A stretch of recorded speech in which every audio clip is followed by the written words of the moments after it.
What's up, guys? This is Vapes to Gaming here, coming at you with some more Star Wars Battlefront 2. In this video, I'm going to go over a brief review of the game, say my thoughts and opinions on the matter, how the overall gameplay experience is, and if it's playable in the future. Well, to start off with, I'll go over the basic troops. There are 4 types: Assault, Heavy, Sniper, and Officer. Those are the 4 different types of characters you'll be able to play, each having their own different aesthetic. Like right now, I'm a basic trooper because I chose an assault class. I'd be a different color or different scheme and have different weapons depending on what player I chose.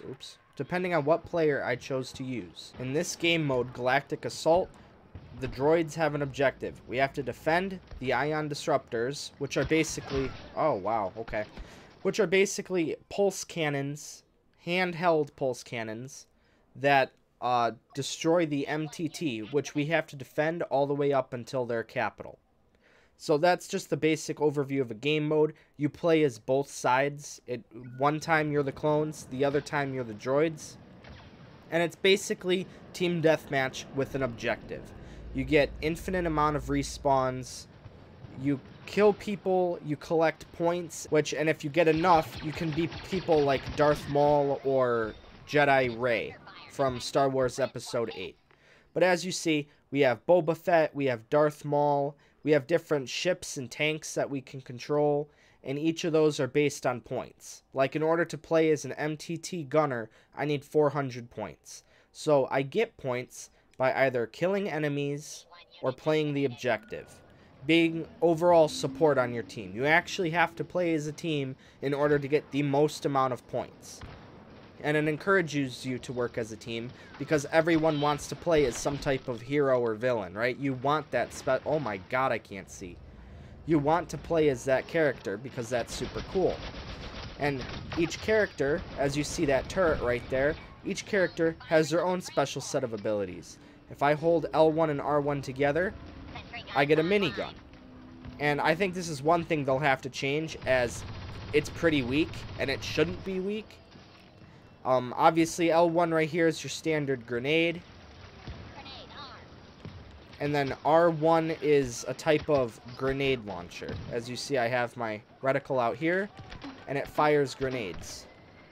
How it didn't kill him, I don't know. Nice little double kill there.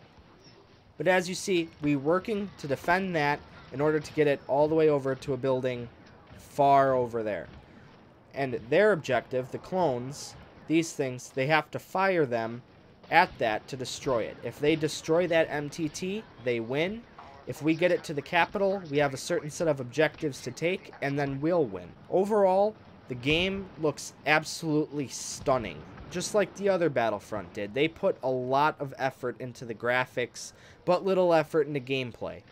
That changed with this Battlefront, and I'm sure a lot of you are incredibly happy to hear that. The other game, it got stale very quick. Gameplay was pretty flat, it felt repetitive. Once you played for about 4 hours, there was really nothing new in the game.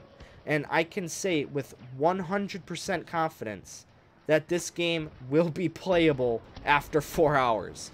Like, this game is definitely going to be, it's going to put EA back on a map for, like, Star Wars. Because a lot of people, they felt just betrayed. They felt like they spent $60 on absolutely nothing. Real quick before I get back into it, see how I have 1796? It's not hard to get points. So as long as you play well, you'll be able to get these heroes every single time, depending on if other people are using them. Because only one person can use these at a time, and there's 20 people on your team. As I was saying, EA, they ruined the first Star Wars Battlefront. People were pissed, and rightfully so. I was one of those people. I heard that they said that it was going to be multiplayer only, and I really didn't care. You know, campaigns are one thing, but once you beat them on the highest difficulty, you don't play them anymore. But they didn't have any of the special content in multiplayer that kept you hooked, that kept you wanting more. It was one thing that they desperately missed the mark on. So if you're going to market a game to be multiplayer only, having gameplay that doesn't get stale in such a short amount of time, that's crucial. I definitely don't think they disappointed me on multiplayer this time, because I'm a level 10 currently, but I've been playing the beta for... I think I've played the beta for this game longer than I did the original game for their first release. They fixed everything that people seem to have an issue on. Especially with the specialists, what you spend the points on the screen in order to get. They definitely fixed those. In the first one, you just scoured the map for these tokens, and you basically walked into them in order to get your specialists.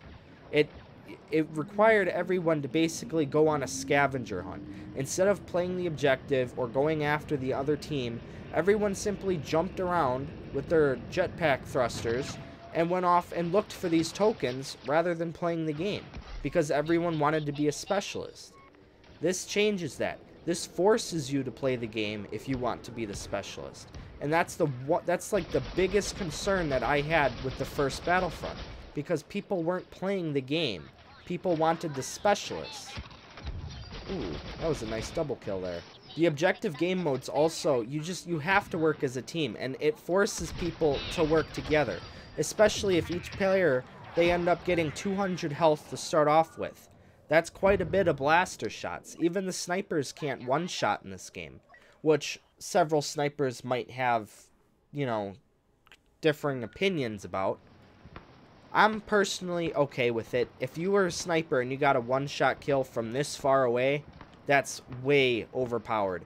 Everyone would be a sniper, and there'd be no difference when you're playing or when other people are playing, because everyone would simply be using one class. But this game gave me confidence in EA again, because just the beta itself looks stunning. They released that there's going to be like 13 different maps for this game, each with their own different game modes. They have ships now. There's ship-based space combat in this game. I will not be showing any of that in this video, but you can look that up on YouTube. It's a great game mode. The flying is actually, you can tell it's a skill-based system because it is incredibly difficult. But it's fun. There's space objective games that you play as either with the troopers or with the CIS droids.